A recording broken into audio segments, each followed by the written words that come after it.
29 ноември е 333-тиот ден во годината според Григоријанскиот календар.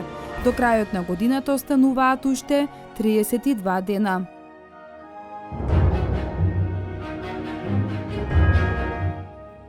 1926 година во Тетово е пуштена во редовно производство хидроелектраната Пена, и прв и најстар хидроенергетски објект во Македонија.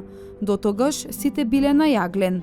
Изградена е во периодот од 1924 година до септември 1926 година.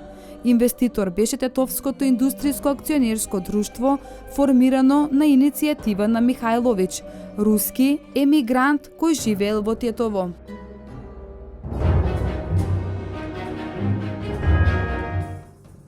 1943 година во Јајце започнува второто заседание на антифашистичкото собрание за народно ослободување на Југославија.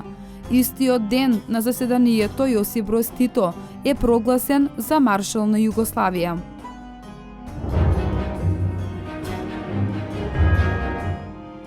1943 година Народно-ослободителниот комитет на селото Сливово, Охридско, ја изрече првата пресуда. Воедно, тоа е и првата пресуда, што ја изрекоа органите на народната власт во Народно-ослободителната војна на територијата на Македонија.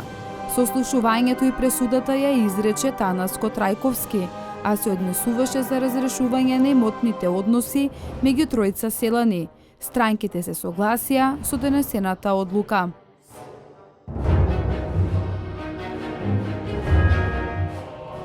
1947 година Генералното собрание на Обединетите нации изгласа поделба на Палестина на еврејски и палестински дел. Ерусалим беше под контрола на Светската организација, а тоа во 1948 година овозможи создавање на државата Израел. –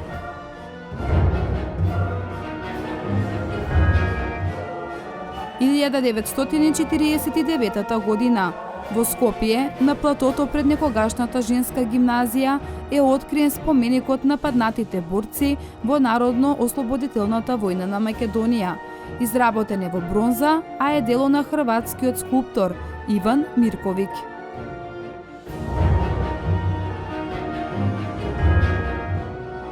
1951 година е роден Мирче Нешовски, македонски поет, член на Друштвото на писатели на Македонија од 1994 година. Автор е на книгите Прозорец на сводот, Бескрајни знаци, Комитска заклетва, Духовна галаксија и Светилката на монахот. –